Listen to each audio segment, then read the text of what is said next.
प्यारी साध संगत जी, सत्संग शुरू करने से पहले कुछ पल अपने मन को शांत करने की विनती है। दिन भर हम दुनिया के कामों में उलझे रहते हैं। विचारों की दौड़, इच्छाओं की भीड़, चिंताओं का बोझ, इन सबको कुछ समय के लिए किनारे रखते हैं। यह समय बहुत कीमती है। ये केवल सुनने का समय नहीं, बल्कि अपने भीतर लौटने का समय है। जब मन थोड़ा शांत होता है, तभी वाणी का असली असर हृदय में उतरता है। इसलिए कोशिश करें कि ध्यान इधर उधर न भटके, बल्कि पूरी लगन से जो भी सुना जाए उसे भीतर महसूस किया जाए। संतों की वाणी कोई साधारण बात नहीं होती। यह आत्मा को उसके असली घर की याद दिलाती है। अगर हम इसे केवल सुनकर ही न छोड़ें, बल्कि थोड़ा सा भी जीवन में उतार लें, तो यह सत्संग सफल हो जाता है। तो आइए, नम्रता, श्रद्धा और प्रेम के साथ हम सब इस पवित्र वाणी को सुनने के लिए अपने आप को तैयार करें। दरअसल में गुरु क्या है कोई जान नहीं सकता जब तक कि अंदर जाकर उसको देखे नहीं, मगर साधारण रीति से गुरु क्या है ये हमको मालूम है। आज गुरु रामदास जी महाराज हमें बताते हैं कि सिख क्या है। सिख क्या है, सिख किसको कहते हैं, सिख का फर्ज क्या है, सिख की ड्यूटी क्या है, सिख का लक्षण क्या है। अब कहते हैं, जो आदमी अपने आप को सतगुरु का सिख समझता है या कहलाता है, उसको क्या करना चाहिए। गुरु सतगुरु का जो सिख आकाए सो भल के उठे। कहते हैं प्रभात को उठे, सुबह को सवेरे उठे। पहली बात, कोई लिहाज नहीं। कहते हैं पहला उसका कर्तव्य है, धर्म है, फर्ज है कि सुबह को सवेरे उठे। क्या करे? हरि नाम ध्यावे। कहते हैं कि हरि के नाम को ध्यावे, जप करे, भजन करे, उसकी याद करे, उसको हृदय में रखे, अपना आप छोड़ देवे, उस नाम में अपने आप को लीन कर देवे। यही है सिख की असली पहचान। बड़े महाराज जी फरमाया करते थे कि गुरु तो दुर्लभ है, सच्चा गुरु, सच्चा मुर्शिद एक कामिल दुर्लभ है। जैसे जंगल के अंदर बकरियां और जानवर बहुत होते हैं, लेकिन शेर कोई कोई होता है, वैसे ही इस संसार में सच्चा सतगुरु कोई कोई विरला होता है। मगर महाराज जी फरमाया करते थे कि सिख भी कोई कोई होता है। यह भी कोई आम बात नहीं है। हम तो लेबल लगाकर बैठे हैं कि हम सिख हैं, हम सत्संगी हैं, हम भक्ति करते हैं। लेकिन आज अपने हृदय में झांक कर देखना पड़ेगा, विचार करना पड़ेगा, अपने आप का विश्लेषण करना पड़ेगा कि क्या सच में हम सिख हैं, क्या हम सच में सत्संगी हैं, या सिर्फ नाम के लिए यह शब्द अपने ऊपर लगा रखा है। सत्संगी होना कोई छोटी बात नहीं है, सिख होना कोई छोटी बात नहीं है। यह एक बहुत बड़ी जिम्मेदारी है। यह सिर्फ पहनावे से नहीं होता, यह सिर्फ बोलने से नहीं होता, यह भीतर की अवस्था से होता है। तो पहले बात यह है, सुबह उठना, प्रभात को उठना। जब संसार सो रहा होता है, उस समय उठकर हरि का नाम लेना, यह पहला कदम है। अगर यह कदम ही नहीं उठाया तो आगे कैसे बढ़ेंगे। महाराज जी फरमाते थे कि गुरु का मिलना दुर्लभ है, लेकिन सिख का मिलना भी दुर्लभ है। सच्चा सिख भी बहुत कम होता है। इतिहास उठाकर देख लो, सिख कौन था? सिख थे श्री गुरु अंगद साहिब जी, जिन्होंने गुरु नानक साहिब का दर्शन किया, दीदार किया, सत्संग सुना और अपना आप उनके हवाले कर दिया। अपना अहंकार मिटा दिया, अपनी इच्छा खत्म कर दी, अपना अस्तित्व गुरु में मिला दिया। यह सिख की निशानी है। सिख थे श्री गुरु अमरदास साहिब जी, जो 72 वर्ष की उम्र में भी सुबह सवेरे उठकर नदी से पानी भरकर लाते थे। अपने सदगुरु के स्नान के लिए पानी लाना, उनको जल पिलाना, ये सेवा करते थे। इतनी उम्र में भी आलस नहीं किया, शरीर की परवाह नहीं की, नींद की परवाह नहीं की। वो सवेरे उठते थे, सेवा करते थे और फिर भजन में बैठ जाते थे। यह है सिख, यह है सच्चा सिख। 10वीं पातशाही गुरु गोबिंद सिंह जी महाराज फरमाते हैं कि सिख वो है जो भजन करके तुरिया पद में जाए, सहस्रदल कमल में पहुंचे और ज्योति का दर्शन करे। अगर यह अवस्था नहीं मिली तो अभी सिख बनने की राह पर है, मंजिल तक नहीं पहुंचा। जिसको खालसा कहा जाता है, खालसा शब्द फारसी से आया है, जिसका मतलब है खालिस, पवित्र, निर्मल। खालसा वो है जो भीतर जाकर उस ज्योति का दर्शन करे। जब तक आत्मा उस प्रकाश से नहीं मिलती, तब तक खालिस नहीं होती। अब आगे फरमाते हैं, उद्यम करें, भल के प्रभाती उद्यम करें। उद्यम का मतलब है मेहनत करना, प्रयास करना, परिश्रम करना। जब इंसान सोया हुआ होता है, नींद बहुत प्यारी लगती है, ठंडी ठंडी हवा चल रही होती है, शरीर आराम में होता है, उस समय उठना आसान नहीं होता। उस समय मन कहता है थोड़ा और सो जा, क्या फर्क पड़ता है, 1 घंटा और सोने से क्या हो जाएगा। लेकिन उसी समय सिख को अपने मन से लड़ना पड़ता है। अपने मन को कहना पड़ता है उठो, यह समय सोने का नहीं है, सारी जिंदगी सोते ही रहे हो, अब जागो। इंसान की जिंदगी क्या है, 60-70 साल की उम्र है, उसमें से आधा समय तो नींद में चला जाता है। अगर कोई 60 साल जिया तो 30 साल तो उसने सोते सोते निकाल दिए, बाकी बचा 30 साल। उसमें भी बचपन, पढ़ाई, खेलकूद में 20 साल निकल गए, फिर नौकरी, व्यापार, परिवार, जिम्मेदारियां, इसमें पूरी जिंदगी निकल गई। अगर फिर भी इंसान नहीं जागा तो भजन कब करेगा। लोग कहते हैं फलाना मर गया, क्या गुरु लेने आए थे या नहीं। सवाल करते हैं आया था कि नहीं। लेकिन सवाल यह नहीं है कि गुरु आया या नहीं, सवाल यह है कि इंसान ने अपने जीवन में क्या किया।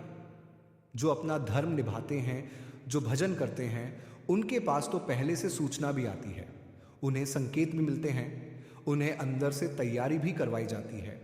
लेकिन जो भजन नहीं करते, जिनको दुनिया प्यारी है, जिनको धन, परिवार, रिश्ते नाते परमात्मा से ज्यादा प्यारे हैं, उनके लिए गुरु क्या करेगा। गुरु तो हर समय तैयार है, लेकिन शिष्य तैयार नहीं है। जिसको परमात्मा प्यारा है, जिसको नाम प्यारा है, जिसको भजन प्यारा है, गुरु उसे इज्जत से, प्रेम से, अपने हाथों से लेकर जाता है। और जिसने भजन नहीं किया उसे भी ले जाता है, लेकिन फर्क है, उसे कान पकड़ कर ले जाता है। यह बात ध्यान में रखनी चाहिए। जाना तो सबको है, कोई भी इस संसार में हमेशा रहने वाला नहीं है, लेकिन जाने का तरीका अलग अलग होता है।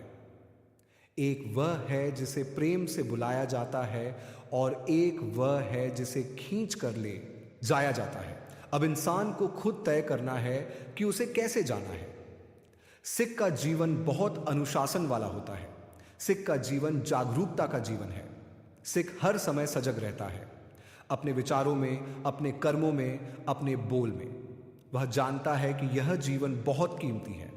यह सिर्फ खाने पीने, कमाने खाने के लिए नहीं मिला, यह आत्मा को उसके असली घर तक पहुंचाने के लिए मिला है। इसलिए वह हर दिन को ऐसे जीता है जैसे यह आखिरी दिन हो। सुबह उठता है, नाम जपता है, दिन भर अपने काम करता है, लेकिन भीतर नाम चलता रहता है। शाम को फिर सिमरन करता है, रात को सोने से पहले प्रभु को याद करता है। धीरे धीरे उसका मन शांत होने लगता है, भीतर की दौड़ कम होने लगती है, इच्छाएं कम होने लगती हैं, आसक्ति कम होने लगती है। और एक दिन ऐसा आता है जब भीतर का द्वार खुलता है। वह जो सिर्फ सुना था अब देखता है, वह जो सिर्फ पढ़ा था अब अनुभव करता है। तभी समझ आता है कि गुरु क्या है, तभी समझ आता है कि नाम क्या है, तभी समझ आता है कि जीवन का असली मकसद क्या है। तब तक सब बातें सिर्फ शब्द हैं। इसलिए गुरु रामदास जी महाराज ने बहुत सरल शब्दों में सिख की पहचान बता दी। सुबह उठो, नाम जपो, मेहनत करो और अपने जीवन को प्रभु के रंग में रंग दो। यह रास्ता कठिन नहीं है, लेकिन मन इसे कठिन बना देता है। मन हमेशा बहाने बनाता है। आज नहीं, कल से करेंगे, अभी नहीं, बाद में करेंगे। लेकिन समय किसी का इंतजार नहीं करता। जो आज करना है वह आज ही करना होगा, जो अभी करना है वह अब भी करना होगा, क्योंकि कल कभी आता नहीं है।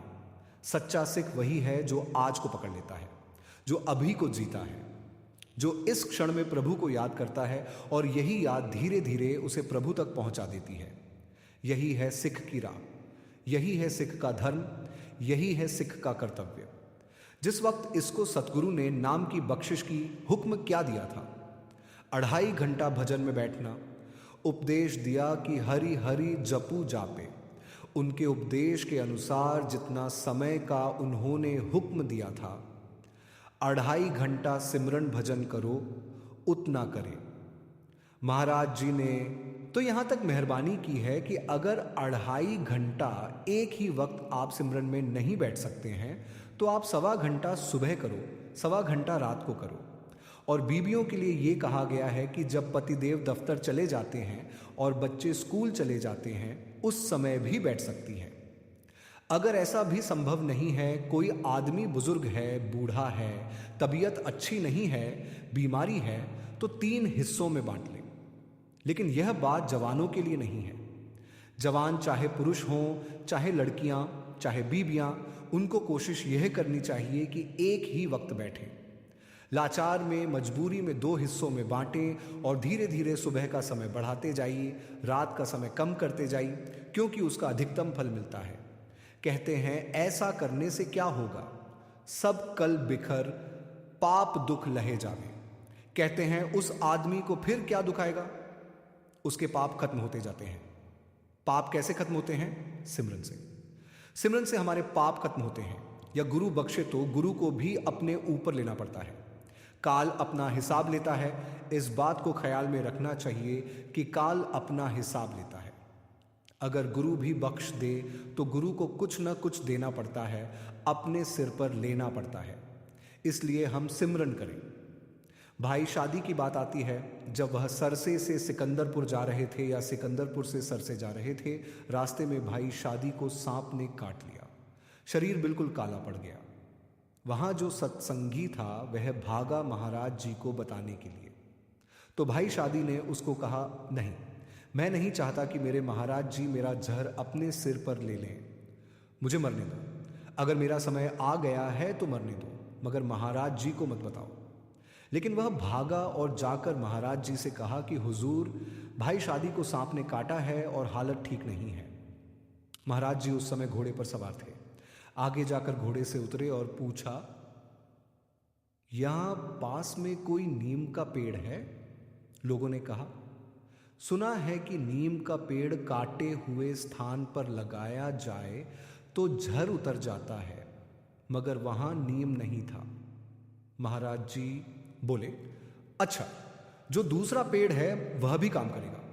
उसकी एक टहनी काट कर लाओ। वह टहनी लाई गई और महाराज जी ने उसे भाई शादी के ऊपर इस प्रकार फिराया। जैसे ही फिराया, जो काला झर पूरे शरीर में फैल गया था वह धीरे धीरे उसकी शक्ल से नीचे उतरने लगा और कुछ ही समय में उसने आंखें खोल दी। अब नीम का पेड़ क्या झर उतारेगा या कोई दूसरा पेड़ क्या उतारेगा, लेकिन संत बहाना करते हैं। यह सब उनकी कृपा होती है। ऐसे सेवक होते हैं जो कहते हैं कि हमें मर जाने दो, लेकिन हम गुरु को अपना कष्ट उठाने नहीं देंगे। इतना गहरा प्रेम होता है। और हम हैं कि भजन नहीं करते, यह भी प्रेम की कमी है। संतमत की जो नींव है, जो आधार है, जो इसकी बुनियाद है, वह गुरु प्रेम है। अगर गुरु प्रेम है तो सिमरन भजन होगा, नहीं है तो नहीं होगा। अगर कोई कहता है कि वह प्रेमी है और उसके हृदय में सिमरन नहीं चलता, तो वह प्रेमी नहीं है। प्रेमी को तो प्रीतम सदा याद रहता है। उसके हृदय में निरंतर स्मरण चलता रहता है। एक समय की बात है, जब युद्ध का समय था, चीजें आसानी से नहीं मिलती थी। कुछ सत्संगी किसी डेरे में गए हुए थे। एक दिन उन्होंने शिकायत की कि महाराज जी, चाय तो मिलती है लेकिन फीकी मिलती है, क्योंकि उस समय बहुत कठिन समय था, राशन की कमी थी। महाराज जी ने कहा, फिर क्या हुआ, चाय पीना छोड़ दो। वहां जो 5-6 आदमी थे, उन्होंने उसी दिन से चाय पीना छोड़ दिया। आज तक उन्होंने चाय नहीं पी। ये है गुरु प्रेम। नहीं तो कौन मानता है। आजकल चाय तो जीवन का हिस्सा बन गई है। एक आदमी दिन में कई बार चाय पीता है, लेकिन उन्होंने एक बार सुन लिया, गुरु का हुक्म है, बस छोड़ दिया। यही प्रेम है। एक अंग्रेज था, अमेरिकन था। उससे किसी ने पूछा, तुम मांस मछली क्यों नहीं खाते? आमतौर पर लोग लंबी चौड़ी बातें करते हैं कि इससे पाप होता है, इतने तत्व वाले को खाने से इतना पाप होता है, वगैरह वगैरह। लेकिन उसने कुछ नहीं कहा। उसने सिर्फ इतना कहा, क्योंकि मेरे सतगुरु ने कहा है। उसने कहा, my master told me that's all. बस इतना विश्वास। उसने कोई तर्क नहीं किया, कोई बहस नहीं की, कोई व्याख्या नहीं की। कहा, मेरे सतगुरु ने कहा है, इसलिए नहीं खाता। यहां सोचने की भी बात नहीं है। जिसने सोचना शुरू किया वह पीछे रह जाएगा। यहां तो वही सोच होनी चाहिए जो सतगुरु की सोच है। गांव की औरतों को देखो, गांव की लड़कियों को देखो, उन्हें पढ़ना लिखना भी नहीं आता, हस्ताक्षर तक नहीं कर पाती, लेकिन उनके अंदर गुरु प्रेम है। गुरु ने नाम दिया, उस समय उन्होंने गुरु को अपने हृदय में बिठा लिया। उनका जीवन निर्मल है, साफ है। जब वे बैठती हैं तो कई बार नाम में इतनी डूब जाती हैं कि उन्हें शरीर का भान ही नहीं रहता। और हम जो अपने आप को बुद्धिमान समझते हैं, चतुर समझते हैं, हमारा विश्वास कम होता है। हम तर्क करते हैं, बहस करते हैं, सोचते रहते हैं। इसी में समय निकल जाता है। कहते हैं जो सतगुरु ने नाम देते समय समय निर्धारित किया है, अगर वह आदमी उस समय के अनुसार भजन करता है तो वह दुनिया के दुखों से, आपदाओं से, पापों से, गुनाहों से बच जाता है। नया पाप भी नहीं करेगा, क्योंकि सिमरन भजन से उसके अंदर परमात्मा का डर पैदा हो जाएगा। आज हम क्यों नहीं डरते? झूठ बोलने से नहीं डरते, चोरी करने से नहीं डरते, धोखा देने से नहीं डरते, पाखंड करने से नहीं डरते। क्यों? क्योंकि हमारा हृदय निर्मल नहीं है। जिनका हृदय निर्मल होता है वे हर बात से डरते हैं, वे हर जगह सजग रहते हैं। उन्हें हर समय यह ध्यान रहता है कि परमात्मा देख रहा है। इसलिए सिमरन जरूरी है, भजन जरूरी है। ये केवल कोई धार्मिक क्रिया नहीं है, ये आत्मा को शुद्ध करने का साधन है। यह हमें हमारे असली स्वरूप तक ले जाने का मार्ग है। जो इस मार्ग पर चलता है वह धीरे धीरे बदल जाता है। उसके विचार बदल जाते हैं, उसके कर्म बदल जाते हैं, उसका जीवन बदल जाता है। और एक दिन ऐसा आता है जब वह इस संसार के बंधनों से मुक्त हो जाता है। यही है सच्चे सिख का जीवन, यही है सच्चा धर्म, यही है सच्ची भक्ति। तो कहते हैं, और अगर इसको अपने कर्मों का दुख भी आ जाएगा तो सिमरन करने से इरादा इतना मजबूत हो जाता है कि आदमी कहता है कोई फिक्र नहीं, आएगा तो सह लेंगे, जलेंगे तो जल भी जाएगा। कुछ लोग होते हैं, आप उनको इंजेक्शन लगाओ तो डरते हैं। कुछ लोग होते हैं नहीं डरते। कुछ लोगों में दर्द सहने की हिम्मत होती है और होश भी रहता है, और कुछ लोग दर्द सह नहीं सकते। तो सिमरन भजन करने वाला दर्द सह सकता है, क्योंकि यह भी तो दर्द सहता है। जब ध्यान ऊपर चढ़ता है, जब चेतना ऊपर उठती है, सिमरन भजन के वक्त वह दर्द भी सहता है और खुद सहता है, स्वेच्छा से सहता है। इस वास्ते कहते हैं, फिर प्यारा दुख पाप सब आहिस्ता आहिस्ता निकल जाएंगे। उपदेश गुरु हरि हरि जाप जपे, सबके लभीक पाप दुख लजावे। फिर चढ़े दिवस गुरबाणी गावे, बैठ दियाँ उठ दियाँ हर नाम ध्यावे। अब आगे बढ़ते हैं, कहते हैं अब दिन आया। ये सुबह की बात थी, अब दिन की बात है। कहते हैं फिर चढ़े दिवस गुरबाणी गावे, यानी अगर सिख है तो किसी न किसी महात्मा की वाणी लेकर, चाहे कबीर साहब की हो, चाहे पलटू साहब की हो, चाहे श्री गुरु ग्रंथ साहिब की हो, चाहे किसी और महात्मा की, कुछ पढ़े, थोड़ा बहुत ही सही लेकिन पढ़े। उसका भी मन पर असर होता है, वह भी मन के ऊपर संस्कार डालती है। और एक बात यह होती है कि जब बाणी पढ़ते हैं उस समय दुनियावी ख्याल मन में नहीं आते। जिस वक्त बाणी पढ़ेंगे, मान लीजिए कि पढ़ते हैं सदगुरु का नाम पुकारो, तो उस समय दुनिया के विचार नहीं होंगे। एक तो बाणी का कुछ न कुछ हिस्सा समझ में आएगा, हृदय में बैठेगा, और उतना समय जो हमने दिया वह सतगुरु को अर्पण हो गया। हमारा सिमरन भजन भी उसी को अर्पण है। वह फल फूल, चावल, कपड़ा, पैसा यह नहीं चाहता। उसके पास सब कुछ है, परमात्मा ने उसे सब बख्शा है। वह स्वयं परमात्मा का स्वरूप है। इन चीज़ों का उसके पास कोई अभाव नहीं है। लेकिन सबसे बड़ी चीज़ उसके पास नाम का भंडार है। वह कहता है, प्यारे तुझसे एक ही चीज़ चाहता हूँ, तेरा दिल, अपना दिल मुझे दे दे। तो जब हम बाणी पढ़ते हैं उसके बहुत अच्छे संस्कार बनते हैं। समय अच्छा बीतता है, हृदय में नई नई बातें बैठती हैं, संतमत का रस बढ़ता है, सिमरन भजन का शौक बढ़ता है।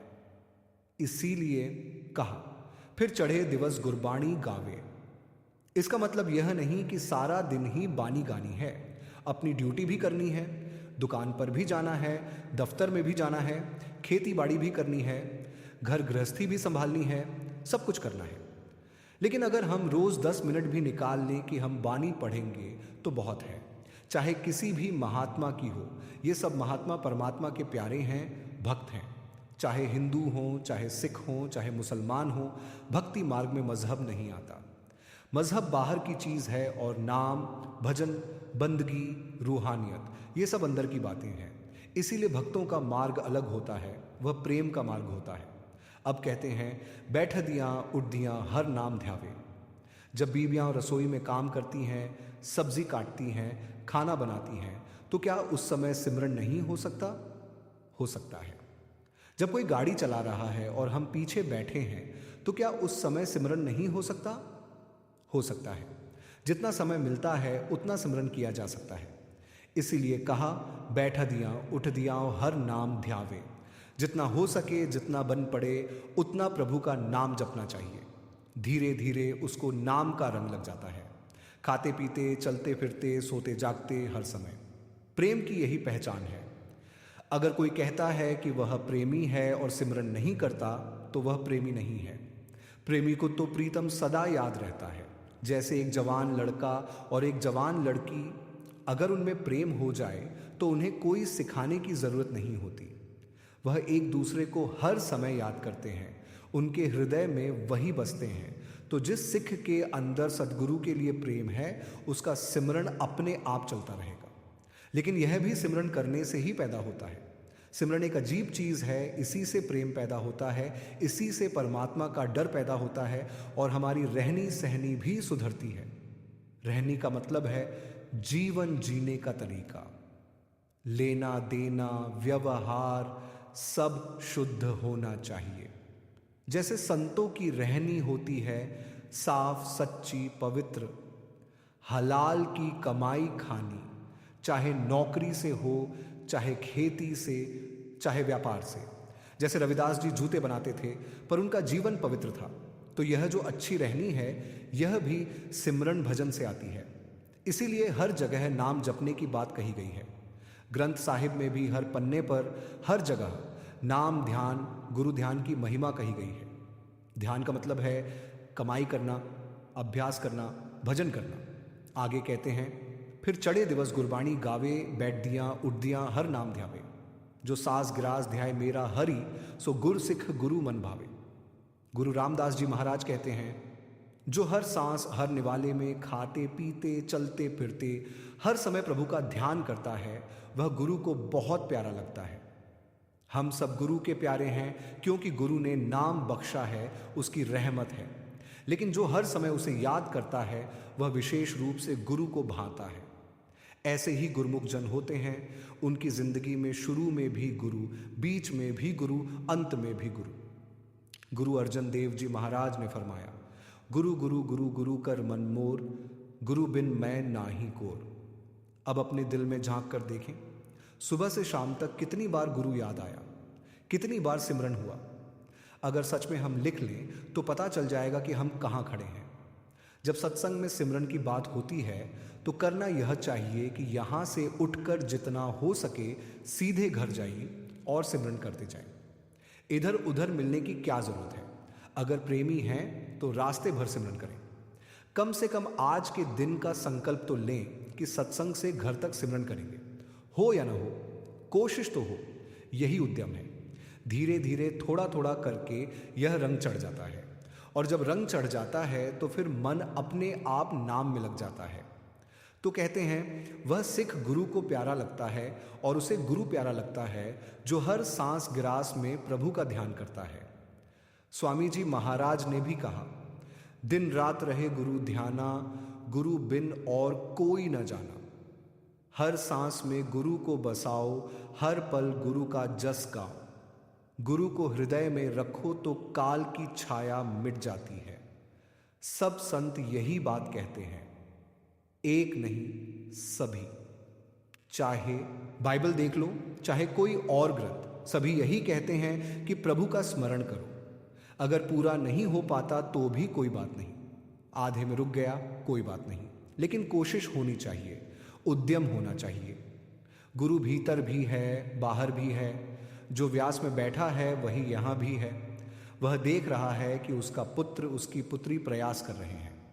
गिर गए, कोई बात नहीं, चलते चलते गिरना स्वाभाविक है। हुजूर, मैंने बड़ी कोशिश की, 1 घंटे तक नहीं पहुंच सका, आधे घंटे तक पहुंचा हूं। वे कहते हैं, मैं खुश हूं। आकर इतना तो कहे कि मैंने बड़ी कोशिश की, अब आधे घंटे तक पहुंचा हूं। किस कोशिश से वे खुश होते हैं? और भला हमारा है? भला उनका नहीं। तो इस बात से देखिए आगे क्या कहा गया है। अब यहां आते हैं, कहते हैं दया। कहते हैं जब परमात्मा किसी के ऊपर दयाल होता है, मेहरबान होता है, कृपालु होता है, रहमत करता है, तो इसके बाद उसके हृदय में इस खजाने का उपदेश बैठता है। मन, दया मुख्य चीज हो गई। अब हम लोग जब भी किसी आदमी को देखते हैं कि वह बहुत भजन करता है, 6-6 घंटे बैठता है, 4-4 घंटे बैठता है, तो हम कहते हैं कि इसके ऊपर महाराज जी की बड़ी दया है। जबकि दया तो सब पर समान है। जैसे सूरज की धूप हर इंसान पर पड़ती है, गरीब पर भी, अमीर पर भी, ज्ञानी पर भी, अज्ञानी पर भी। लेकिन जो घर में बैठा रहे और बाहर निकलकर उस धूप का लाभ न ले, तो इसमें सूरज का क्या दोष? उसी प्रकार दया सब पर है, लेकिन जो उसे ग्रहण करता है वही उसका लाभ उठाता है। जिस समय संतों ने निर्णय किया कि फलाओं को नाम देना है और उन्होंने नाम की बख्शिश की, उसी समय दया का भंडार भी साथ में दे दिया। अब जो 4 घंटे भजन करता है उसको भी उतनी ही दया मिली है, और जो नहीं करता उसको भी उतनी ही दया मिली है। लेकिन जो नहीं करेगा फिर सद्गुरु क्या करेंगे?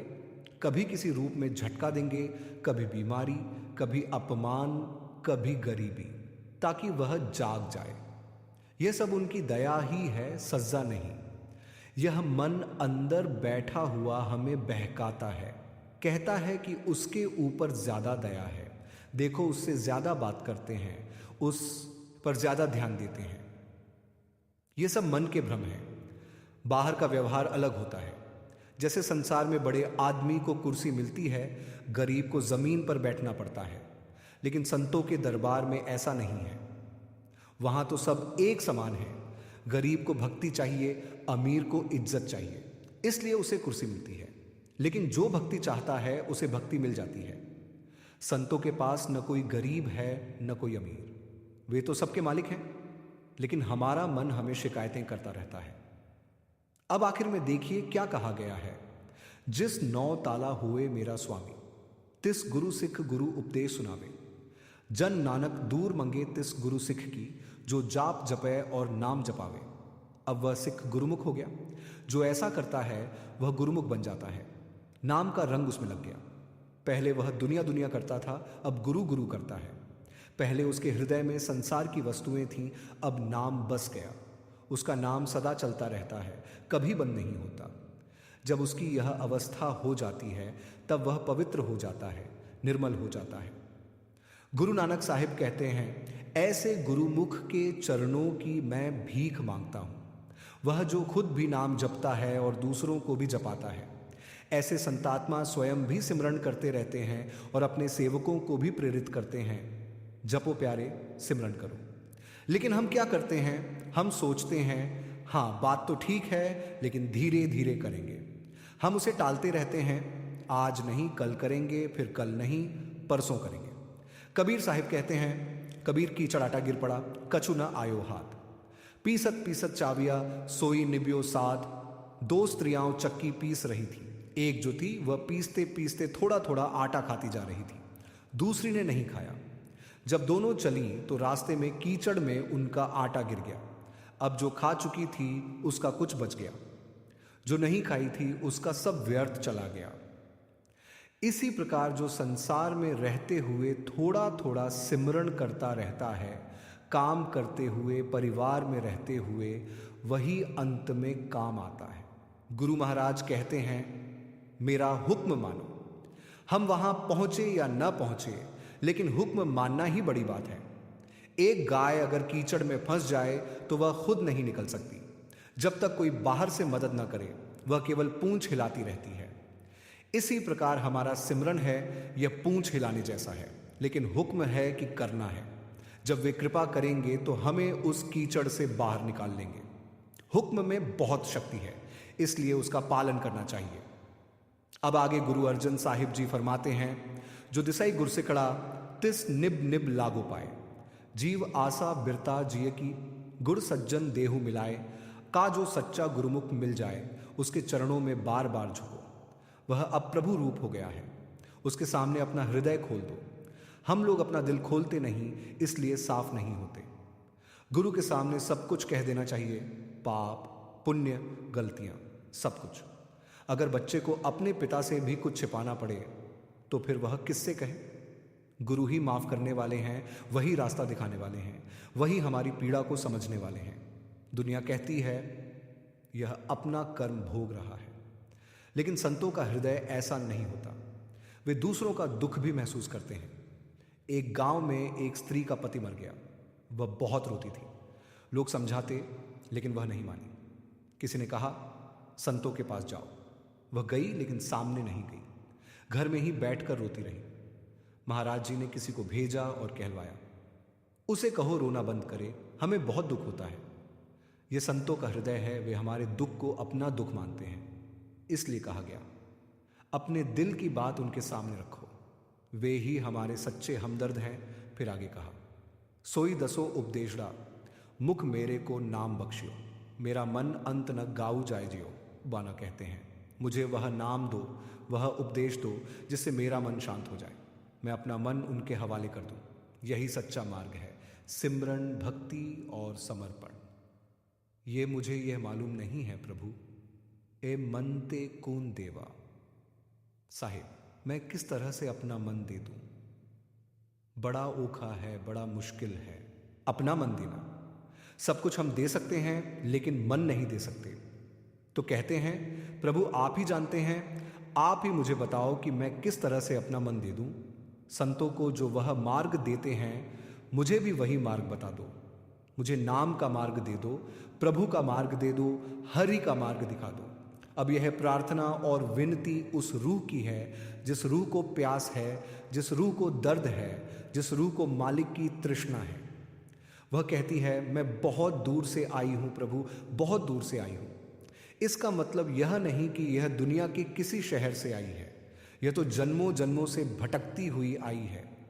बहुत दिन हो गए, बरसों हो गए, जन्म बीत गए, युग बीत गए, मैं तकती तो शरण आई जियो। इसलिए आई हूं कि तेरी शरण पकड़ लूं, मुझे रास्ता मिले, मुझे मार्ग मिले। मैं आशा रखी चित्त में, ये मेरी आशा है, ये मेरी उम्मीद है, यही मेरा सहारा है, यही मेरा सुख है। आशा ते मेरी यह आशा है कि मेरे सारे दुख दूर हो जाएं। जितने जन्म बीत गए, जितने दुख, कष्ट, मुसीबतें, तकलीफें मैंने देखी हैं, मैं ये आशा लेकर आई हूं कि तेरी शरण में आकर सब दुख समाप्त हो जाएंगे, सब समस्याएं समाप्त हो जाएंगी। वाणी कहती है, मैंने किसी से कहा भाई मेरा, तू मेरा दुख तो सुन। वह कहता है मैं खुद ही दुखों में भरा हूं, तेरा दुख कौन सुने। हम सब दुख से भरे हुए हैं। फरीदा मैं जानिया दुख मुझको, दुखु सब आया जग, ऊंचे चढ़ी के देखिया घर घर ही अग। हर आदमी को कोई ना कोई दुख है, कोई ना कोई कांटा उसकी जिंदगी में है। बिना कांटे कोई नहीं है, केवल वही सुखी है जिसके हृदय में नाम का प्रेम है, जो नाम जपता है। बाकी सब दुख ही दुख है। अब जवाब आता है, आगे सुनिए। इस मार्ग चलिए भाई रे, गुर कहे साकार कमाए जियो। गुरु अर्जन साहिब जी महाराज फरमाते हैं, हे प्यारे भाइयों, इस मार्ग पर चलो। लेकिन इस मार्ग पर चलने के लिए कुछ शर्तें हैं। पहली शर्त, गुर कहे साकार कमाए जियो। जो गुरु हुक्म दे, जो उपदेश दे, जो साखी दे, जो कहे, उसे करके दिखाओ। केवल सुनना काफी नहीं है। हम अक्सर सुनते बहुत हैं, लेकिन करते बहुत कम हैं। गुरु जो कहे वही धर्म है, वही रब है, वही हरि है, वही गोविंद है। इंसान का सच्चा धर्म यह है कि वह अपने गुरु के हुक्म में चले। नाम लेने से पहले इंसान सोच सकता है, विचार कर सकता है, शास्त्र पढ़ सकता है, जांच परख कर सकता है। लेकिन जब जांच पूरी हो जाए और नाम की बख्शिश मिल जाए, उसके बाद केवल एक ही काम है, गुरु के हुक्म में चलना। फिर उसका कान बंद, वह कहता है अब मैं किसी की नहीं सुनूंगा, मैंने अपना दिल एक को दे दिया है। हमारे सारे दुख और कष्ट इस बात से हैं कि हमने अपने मन को लाखों चीज़ों में बांट रखा है। यह भी अच्छा है, वह भी अच्छा है, सब अच्छा है, लेकिन करनी एक ही चाहिए। इसी करनी से जहर अमृत बनता है। यह संसार भी उसी मेहनत से अमृत बन जाता है। इसलिए कहते हैं, इत मार्ग चलिए भाई रे, गुर कहे साकार कमाए जियो। अगर इस मार्ग पर चलना है तो गुरु की आज्ञा को मानना होगा। अब आगे, मन की मत ही अंत का कारण है। जो पाप, झूठ, धोखा हम करते हैं सब मन की मत से करते हैं। जब गुरु की शरण में आ गए तो अब गुरु की मत पर चलना है, मन की मत पर नहीं। गुरु कहता है 2.5 घंटे भजन करो, मन कहता है अभी जवान हो, अभी मौज कर लो, बाद में देखेंगे। गुरु कहता है दुनिया में रहो, खाओ पियो, काम करो, लेकिन भजन जरूर करो। ये गुरु की मत है। मन की मत हमें परमात्मा से दूर रखती है। इसलिए कहते हैं त्यागे मन की मतरी, विसारे दूजा भाव जियो। एक परमात्मा में विश्वास रखो, उसे हरि कहो, गोविंद कहो, अल्लाह कहो, रब कहो। नाम अलग हो सकते हैं पर सत्य एक ही है। एक तरफ परमात्मा है, दूसरी तरफ उसकी रचना है। हमने रचना से प्रेम कर लिया और रचयिता को भूल गए। यही मन का काम है। जो कुछ परमात्मा के अलावा है वह सब नाशवान है, माया है, धोखा है। जब हम अपने आप को परमात्मा में डाल देंगे तो सब दुखों से मुक्त हो जाएंगे। इसलिए गुरु अर्जन साहिब जी कहते हैं मन की मत छोड़ो, गुरु की मत अपनाओ, दूजे भाव को त्यागो। एक को पकड़ो, बाकी सब छोड़ो। बाकी सब दुख का कारण है, एक परमात्मा सुख का स्रोत है। आगे फरमाते हैं एह पावे हर दर सागड़ा, नहीं लगे तत्ती वाओ जियो। अगर तुम इस तरह गुरु की मत पर चलोगे तो परमात्मा का दरबार मिल जाएगा। फिर संसार का कोई दुख तुम्हें छू नहीं सकेगा। जैसे पंजाब सिंध में गर्म हवा चलती है, तत्ती वाओ, वैसी कोई गर्मी, कोई कष्ट तुम्हें नहीं लगेगा। फिर कहते हैं यह सब मैं अपने से नहीं कह रहा, हम आपे बोल ना जानदा, मैं कहिया सब हुक्मा ज्यो। यह सब मालिक का हुक्म है, वही मुझसे कहलवा रहा है। संत अपने से कुछ नहीं कहते, परमात्मा उनसे कहलवाता है। ये बाणी कोई कविता नहीं है, ये शायरी नहीं है, ये तुकबंदी नहीं है, ये आवाज़े इलाही है, रब का हुक्म है। आगे कहते हैं हर भगत खजाना बख्शियाँ, गुरु नानक तत्या पसाओ ज्यो। गुरु नानक साहिब जी ने भक्ति का खजाना बख्श दिया, प्रेम का खजाना बख्श दिया। ये सब उनकी रहमत है। वही दयालु है, वही दाता है, वही प्रेम का सागर है। फिर कहते हैं अब मुझे कोई तृष्णा नहीं रही, मैं बहुर न तृष्णा भूखड़ी। अब कोई चाह नहीं, कोई भूख नहीं, रज्जा तृप्ति आ गई जो। अब मैं तृप्त हो गया। संसार की कोई चीज़ अब अच्छी नहीं लगती।